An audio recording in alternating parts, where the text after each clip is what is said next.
After Miami's opening night blowout loss to the Magic, there's plenty of trends that could make or break this season, from Jimmy Butler handling the ball to defensive concerns across the board. Is it too soon to worry? We'll let you know on today's episode of Locked On Heat.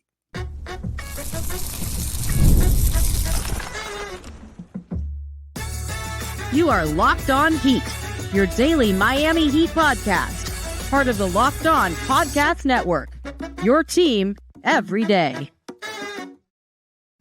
Welcome to Locked On Heat, your daily podcast on the Miami Heat. Whether you're tuning in on YouTube, Odyssey, or your favorite podcast app, thanks for making Locked On Heat your first listen every day. I'm Wes Goldberg, editor at allyoucanheat.com, here with David Ramil. Both of us are credentialed Heat media members who cover this team every day. We got a great show for you today. We watched the film on the Heat's opening night loss to the Magic, and we have some notes for how the team can fix things and bounce back in time for their next game. We'll cover both sides of the ball and look ahead to Saturday's game against the Hornets. But before we get started, your favorite podcast now has a newsletter introducing the Locked On Heat Daily Newsletter. One stop for ultimate team and league coverage delivered right to your inbox. Sign up for free now at LockedOnDaily.com. That's LockedOnDaily.com, and start your day with the all-new free Locked On Heat newsletter. Also a reminder that you can start the season with a big return on FanDuel. Place your first $5 bet, and you'll get started with $200 in bonus bets guaranteed. Visit FanDuel.com to get started. So the first thing that jumps out to me when I watch the film on last night's game, David, is Jimmy Butler. 3 points in that game, the fewest amount of points he's scored in an NBA game since 2021. And he just was a no-show. His usage was down. We talked about this a bit last night after the game that we record, our recap that we recorded from Crisea Center. But the numbers that we get overnight paint an even worse picture than I think what we described in our post-game show. I'll start with usage rating. Jimmy Butler had a usage rating of 16.7%. In other words, he used either pass, scored, or turned the ball over on 16.7% of Miami's total possessions. That is basically Chris Boucher. That's what Chris Boucher's usage rating was last year for the Toronto Raptors. And you know what? Watching the game back, he's playing like Chris Boucher. He's just standing in the corner, waiting for somebody else to get him the ball, and not really doing much of anything. Even worse than the usage rating, Jimmy Butler was 7th on the team in total touches. These are some of the advanced stats that come out overnight on Synergy and Second Spectrum and stuff like that you can access on NBA.com. But 7th on the team in touches with 37. Terry Rozier had more. He had the most on the team with 77. 40 more touches. Nikola Jovic was 2nd on the team with 52 touches. Then it was Tyler Hero. Then Jaime Jaquez. Haywood Highsmith had more touches than Jimmy Butler in that game. And then Bam Adebayo was 6th with 41 touches. To compare that, David, Paolo Banchero led the Magic with 66 touches. He played like a star. He had a usage rating of 32%. Paolo Banchero was out there for the Magic playing like the star that he is for that team. Franz Wagner, same thing, but to a lesser degree. Jimmy Butler played like a role player, and even putting that seems like it would be he was barely a role player. He was barely in the game at all, and we could point to any which way direction, and we're going to get into more stuff on this show, but the Heat are not going to win games if Jimmy Butler's playing like this. It feels a little reductive to just say that Jimmy needs to be more aggressive, because I feel like in watching the game, it might have been more of Jimmy trying to do his part within the context of the offense. And I wonder how much of that is Eric Spoelstra kind of deciding that this is how we're going to run things, with Terry bringing the ball up and then not getting those kind of looks. And again, to Orlando's credit, defending Jimmy so that he wasn't able to get easy looks. Do you feel like there was a balance there of Jimmy being aggressive, or whether or not it was just a matter of the way the offense didn't get a chance to flow the same way it did during the preseason? There was no balance. I didn't really see Jimmy Butler being aggressive more than any other player sees an open lane at the rim and makes a cut backdoor. Like, there was no level of aggression from Jimmy Butler the way that you saw from Paolo Banchero or Franz Wagner. It just was not there, And I do think some of this is not to put it all on Jimmy Butler, and I don't necessarily want to do that. But when you're the star player, these are the and you're on a max contract, sure, these are the kinds of things that come with it. But I think some of it is Jimmy and Bam. Like, Jimmy was 7th on the team in touches, Bam was 6th. Right? It's on both of them, and I think part of this is them trying to find their spot in this new offense that is going to initially flow, it looks like, at least in that starting unit, through Terry Rozier, or the ball, not flow, but like the ball is going to start in Rozier's hands. He's going to bring the ball Right. up, and they're trying to position Jimmy Butler in the corner and where he can kind of make cuts backdoor off of that or come up and get the ball. And that was, to me, what was missing there is 3-4 possessions go by and Jimmy's not touching the ball. It's his job to go up and get the ball. You're the star player. The heck with your offensive system. If there's too many possessions that would go by in a row without Jimmy even touching it. And that was, to me, the problem. You're the star player, go get the ball, right? Like, system isn't an excuse.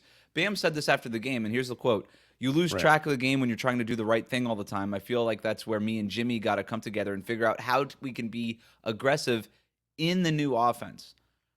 I'm not blind to the fact that this is a new offense that they're trying to make fit around Bam and Jimmy, but this is what they got to figure out. This is not necessarily me laying blame on Jimmy Butler, although he's definitely a big part of this, but it's everybody involved has to figure out a way for Jimmy Butler and Bam Adebayo to lead the team in touches. They're the star players. They have to play like the star players and be treated as such. Yeah, that's kind of what I meant. It starts off with the foundation of what this offense is trying to create, some of which we saw during the preseason, and obviously Orlando did a good job of hindering that to a huge degree, given their defensive intensity and everything else like that. But at some point, as a star level basketball player, and Jimmy and Bam certainly still fit into that category, you've got to put yourself in a position where the ball finds you and you can capitalize on that because of your overall skill level. Like, you two are the best players on this team by a pretty wide margin. You've got to be able to make those looks happen. You've got to be able to capitalize on them when you do get the ball in your hands. You can't afford to pass it up to a wide open Niko Jovic or a Terry Rozier or anything like that. At some point, you've got to be able to create baskets and manufacture them because, well, that's what you're supposed to do. That's what you get paid to do. So I that's what I meant when I'm trying to see if they can find that balance. And Bam alluded to it. Like, it's about finding your spots within the overall context of this offense that they're trying to implement. So it's not a great look. It doesn't bode well for the rest of the season if this is your first game back. And we all talked about this before leading through the preseason. Like, the vibes were good. Jimmy was saying all the right things. The offense was moving. The ball was moving. There was a lot of off-ball action. We saw that last night. It wasn't there at all. It didn't exist. They fell into bad habits. And unfortunately, that feels like one of them too, where Jimmy's just not nearly as aggressive in trying to get himself those opportunities. And you can put some of that blame on Rozier and the other ball handlers. Yeah, can we They're do that? initiating offense. Yeah, that was the other thing absolutely. that that was sort of my next point here with Terry is watching this game back. There was just so many opportunities, and watching it in person at the arena, I was like, yeah, it felt like Terry Rozier got tunnel vision kind of when That's the what he game was does. already over. Yeah, And I watched it back, and I'm like, no, that tunnel vision was kind of there for the whole game. And if Terry Rozier is right. going to be trusted to be the quote unquote point guard in what is supposed to be this more egalitarian offense, but if he's the guy bringing the ball up and creating those initial triggers in the offense, then he has to do a better job of making that a priority and finding ways to get Jimmy. And, I thought a lot of their 3-pointers too, not all 3-pointers are created equal, right? You've got the drive and kick ones that are usually open, the ones in the corner, things like that. And then you just have the swing the ball side to side. There's 4 seconds left in the shot clock. Let's hoist this thing up. Those Miami 3-pointers are offense. not the same, right? Miami's offense from last year, essentially. But, I think what the most promising moments in the preseason was when it was Terry Rozier, drive, not there, kick out. Tyler Hero, drive, not there, kick out. Jimmy Butler, drive, not there, kick out. And you just kind of go through that rotation until somebody generates something that's open. And you also didn't see that in this game. And there's a lot of responsibility that I think lies with Terry Rozier. Do you think that Terry Rozier is the guy to, again, he's not really the point guard of the offense, but he's being asked to do point guard things. Do you think he should be even bringing the ball up? I think you have to give him an opportunity to kind of work through it. And I know maybe the sample size is already pretty clear and established, and you don't want to waste too much time during the course of a season where you're trying to right the ship. But I think it can lead to better things. You're kind of married to this roster. Like, at this point, no changes are taking place anytime soon if they ever wind up manifesting at all. And so you kind of want to be able to put him in the best position to succeed and put others around him in their best position to succeed. So that's on Terry. Like, I mean, you want to be able to give Terry the opportunities, but Terry also has to do a better job of finding those opportunities and creating them for others. If he's going to be handling the de facto point guard duties, he's got to be able to make those looks. But unfortunately, I think this is also, you've had enough of a sample size over the course of Terry's whole career, this is where he is. There's a reason why they traded him to Charlotte from Boston in the first place. As much as he was part of a nice rebuilding team when the Celtics had blown up their roster and he was a good fit there, they realized, well, he's just not part of our future. We've got these other guys in Jaylen Brown and Jason Tatum who are more likely to carry us than what Scary Terry has been able to do, as much as we like these moments. And so he became expendable. And Charlotte, well, they weren't competing for anything, so it doesn't really matter. That's not a fair sample of what you can or shouldn't do, I should say, as an NBA player. And so now he's in Miami. You have winning ways here established. You're looking to win this season. You were looking to win last season, and he just hasn't stepped up to that opportunity yet. He hasn't made the most of those chances. So I'm concerned, but I at the same time, I'd like to give him a little bit more of a sample to be able to kind of find that right balance, because he is Miami's best ball handler. Yeah, you have to, right? I mean, like you said, this is the roster. It is what it is, and I don't anticipate Eric Spoelstra trying to shoehorn Drew Smith into those minutes, and I don't know that that's the answer either. And it's why I think somebody like Kyle Lowry was appreciated on this team, is he was able to set the table. And the thing I keep going back to, it's now, it's only been one game, and I'm trying not to make too much out of it, but man, it's the first game, really. And the Orlando Magic defense, like we said last night, they came in and won that game more than Miami lost it. But you'd still expect a superstar player like Jimmy Butler to just be better. And it's tough. Like, Orlando's defense is almost perfectly built to stop Jimmy Butler. Like, Jimmy Butler's main advantage is his physicality. Well, you're not getting a physicality advantage over the Orlando Magic defense, right? He's not going to outstrength Orlando. There's just a bunch of strong dudes on that team who are, frankly, a lot of them bigger than Jimmy Butler. And so it's a uniquely tough defense for him to score against, but 3 points is still inexcusable. The thing I keep going back to is, why is this a problem for Miami? Why is it such a problem to get your best players in positions to score more and have a higher usage rate, where it doesn't feel like it's a problem for any other team in the league? Every other team in the league has a way of just, hey, our best player just has the ball a lot. And that's the way it's supposed to be in basketball. And it just feels like all of last year this was an issue. And it's like deja vu talking about this again after game one. But let's move on to the other side of the ball next. We'll tell you which players stood out the most on defense for the wrong reasons. We'll do that next year on Locked On Heat. Today's episode is brought to you by PrizePicks. What's PrizePicks? Well, it's the best place to get real money sports action. With over 10 million members and billions of dollars in awarded winnings, they've made daily fantasy sports accessible to all. All you've got to do is just pick more or less on at least two players for a shot to win up to 100 times your cash. Run your game all season long on PrizePicks. You can now win up to 100 times your money. It's the best way to get action on sports in over 30 states, including California, Florida, Georgia, and Texas. And it's the best place to get real money sports action. Join over 10 million users and sign up today. Make sure to download the PrizePicks app and use the code LOCKEDONNBA. That's LOCKEDONNBA. And you get $50 instantly after you play your first $5 lineup. That's download the app, use the code LOCKEDONNBA, get $50 instantly when you play your first $5 lineup. Remember, PrizePicks, run your game. We'll be right back.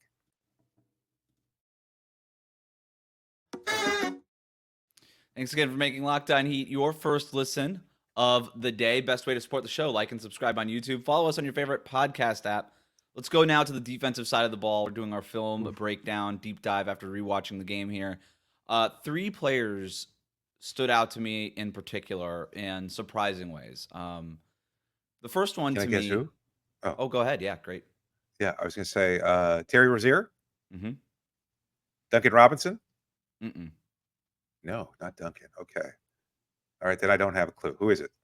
So I didn't include Duncan or Tyler Hero in this list because we kind of know what that situation is going to be defensively. Like, for them to get beat defensively on a few possessions in a game isn't surprising to me. So, like, that's just sort of built into the Duncan Robinson and Tyler Hero experience. But Terry Rozier, I thought, played really well defensively in the preseason, and then whatever intensity that he brought in that preseason was gone in game one.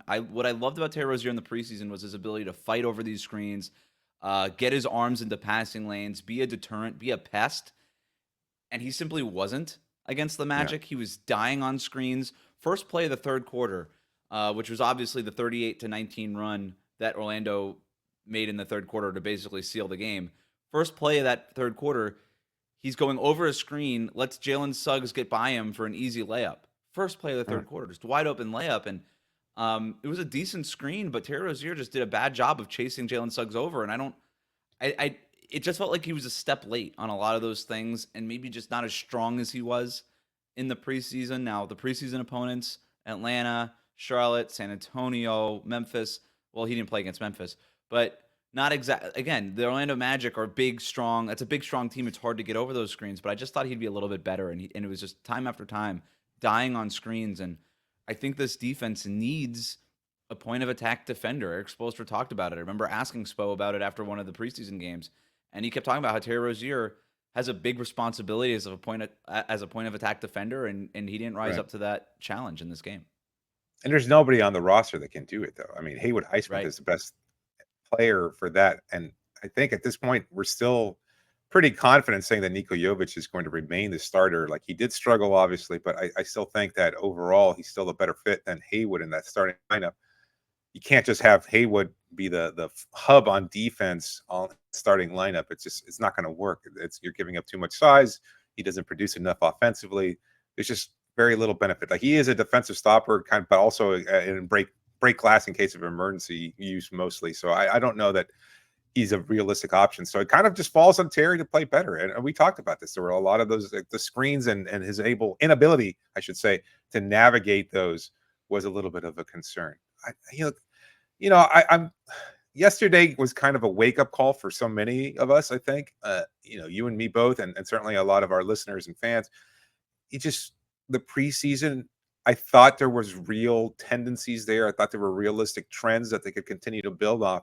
But you see what happened last night, and it was just such a shift in energy. And one team had it, and one team did not. And so you have to I'm at a point now where even after just one game, I'm going to completely forget anything I saw in the preseason, because I don't think you can use that as an accurate gauge for what this team is capable of. I really just look at this start of the season and go, you know what?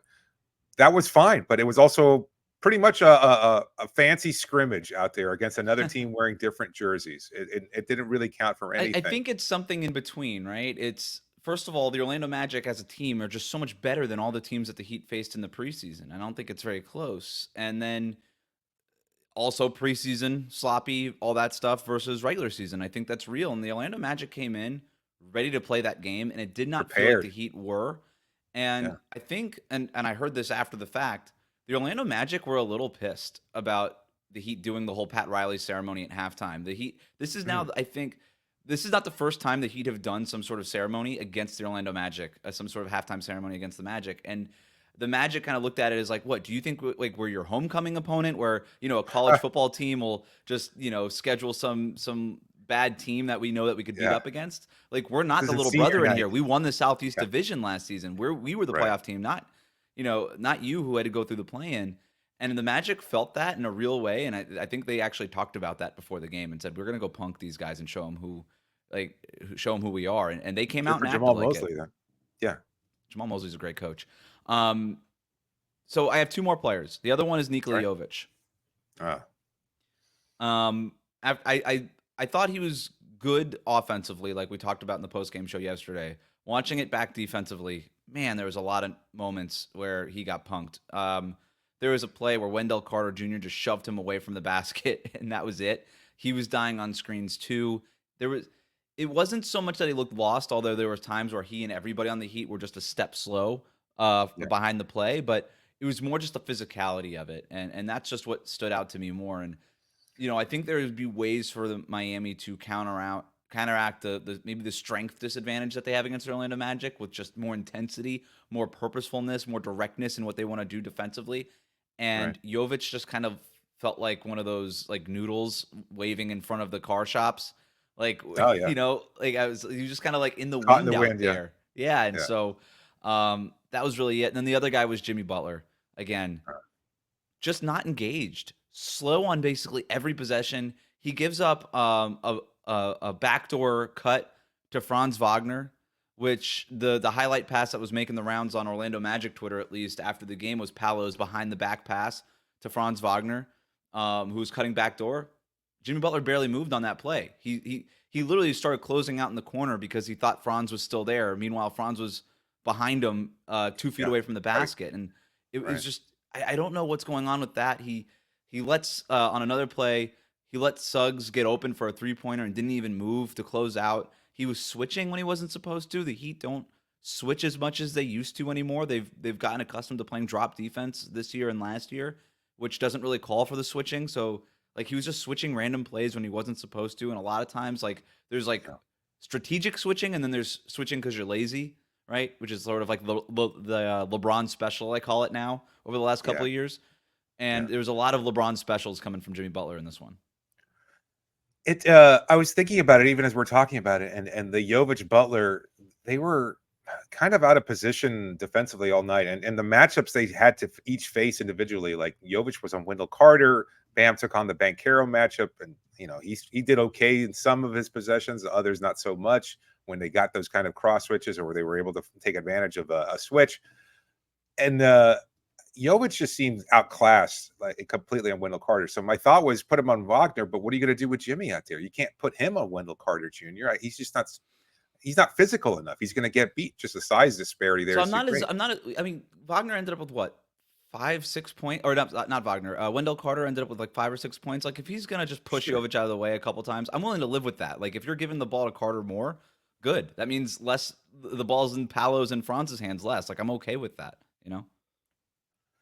Was there a switch in the lineup that you could have done? And I'm thinking to myself, no, there isn't. There's just no player that you could have put out there that would have been able to handle it. Bam had to do a better job on Paolo. Jimmy had to do a better job on Franz, and they didn't. And look, honestly, if Paolo just has a 10% worse night and Jimmy does what he can against Franz, which Franz is a good player, Jimmy should be able to limit him much more than he did last night. Then this game looks completely different, right? Like Paolo's just good enough. He's going to get his, right? No matter who's in front of him. So you've got to really take away the other stuff. And the 3-point shooting wasn't good either. There's a lot of open threes. At the end of the day, what really, the Heat can't have 3 bad defenders in that starting lineup and one who doesn't care, right? Like Terry Rozier can't be a bad one. He has to be a good one. Tyler Hero's already going to be a bad defender. That's just going to happen. Nikola Jovic can't be bad. He wasn't even the problem yesterday. He wasn't even Tyler Hero wasn't even the problem. That's a great point. Bam's going to be what Bam is, but Jimmy has to be engaged and active. And Terry and Nico just have to be better. Like this team is not going to be able to survive defensively if they have 3 bad defenders and one who doesn't care. and there's no fix in sight, right? I mean, I guess it's just a matter of, first of all, psychologically, emotionally, get yourself better. Right? Quit relying on those kind of switching tendencies. Play a little bit more intently.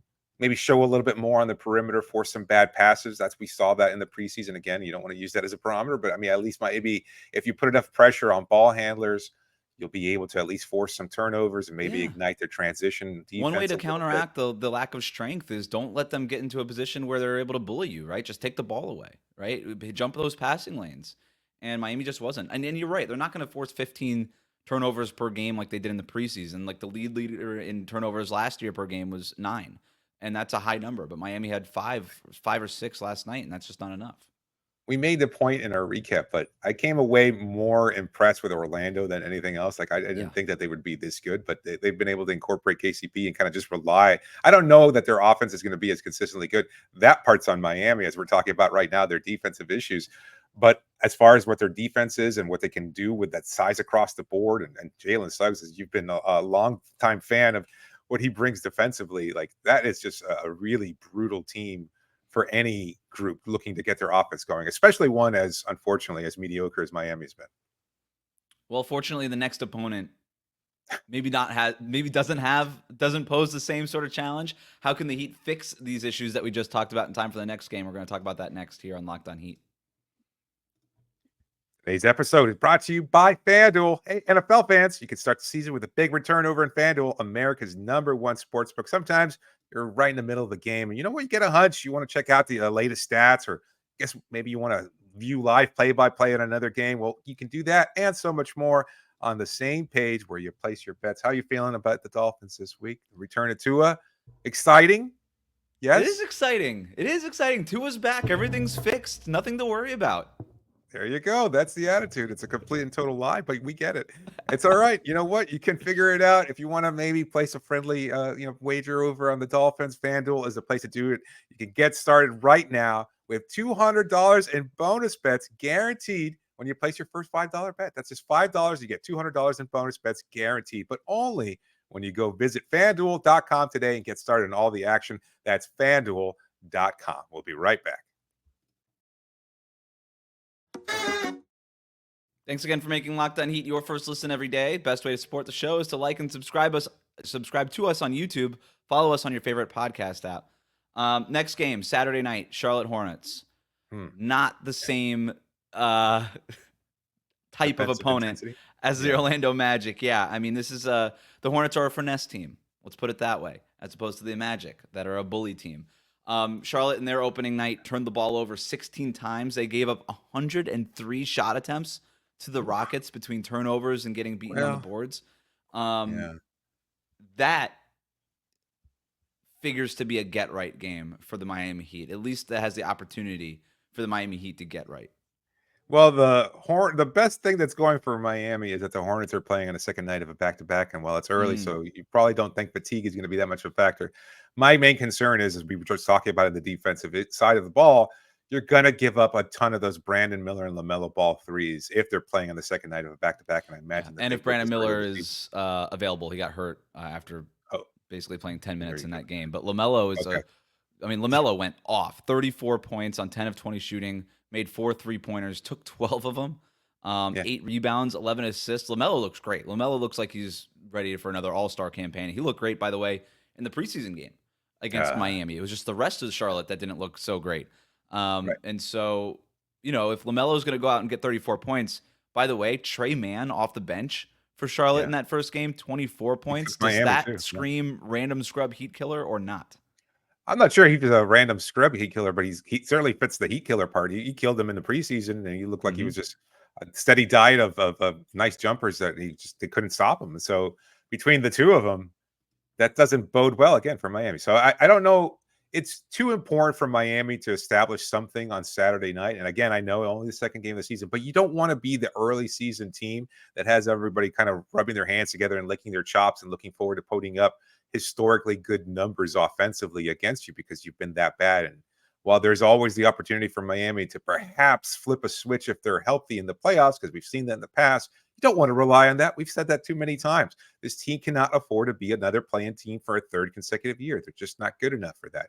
And you don't want to rely on variance. You don't want to rely on health, because those things are like sand in the hourglass. They just filter through right your fingertips. So you don't want to be able to, you have to be able to set actual tendencies and do things much better and with more intent. And I hate using spoisms like that, but that's just the reality of it. We saw it against the Orlando Magic. When you're lacking in talent or perhaps lacking in size as they were against the Magic, you've got to just do things better, more precisely, more purposefully, and they did not. So if you're looking at the Hornets and saying that's an easy matchup, it certainly isn't, but you want to be able to set a tone earlier and at least combat some of the bad trends that you started on Wednesday night against the Magic.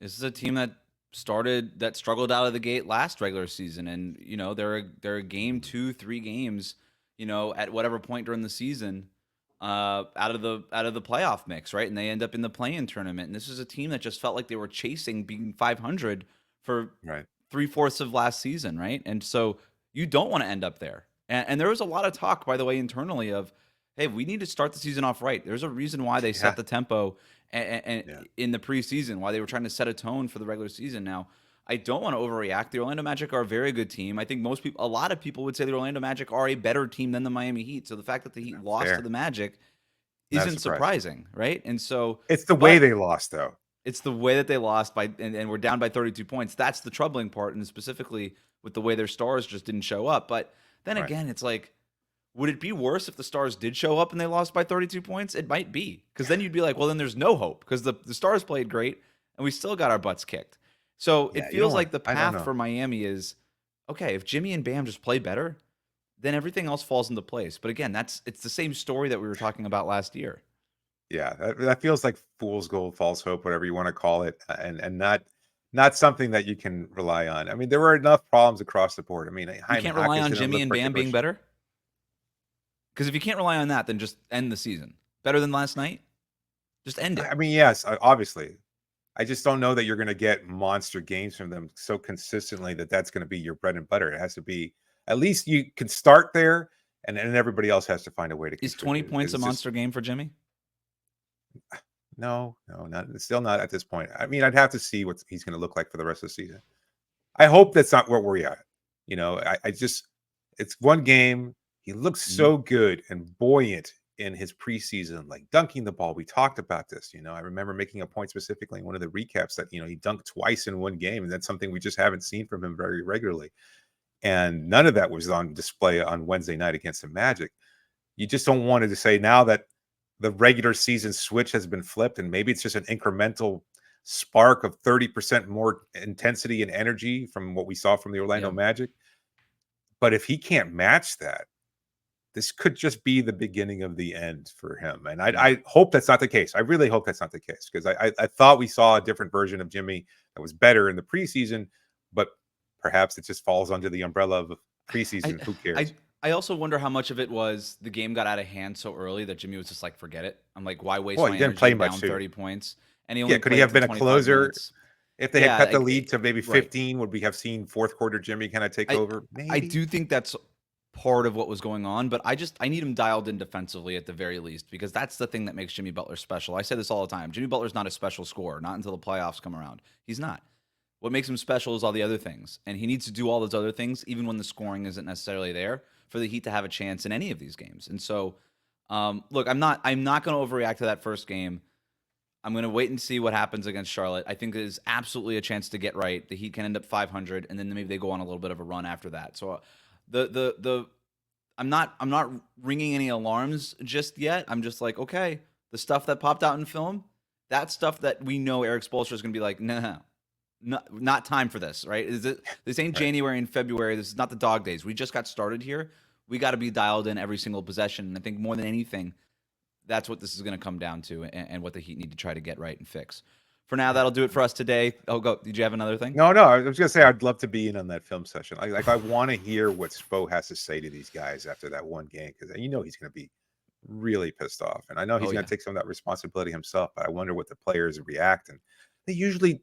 I think Cooper Moore had made this point of Heat.com. He made a point that they usually find a way to bounce back after losses like this, but I don't know. I don't want that to be the case. I want you to have to take 2 steps back in order for you to take 3 steps forward, because you're still only just taking 1 step at that point. And while that might be enough, that's not where this team needs to be. They need to take bigger and larger steps forward in order to show that last year was the fluke, not the norm. That'll do it for us today. Thanks for making Locked On Heat your first listen every day. Like, comment, and subscribe on YouTube. Follow us on your favorite podcast app. Your favorite podcast now is a newsletter, introducing the Locked On Heat daily newsletter. One stop for ultimate team and league coverage delivered right to your inbox. Heat news, NBA news, fantasy basketball news from Josh Lloyd. He's the best in the business. Sign up for free now at LockedOnDaily.com. That's LockedOnDaily.com, and start your day with the all-new free Locked On Heat newsletter.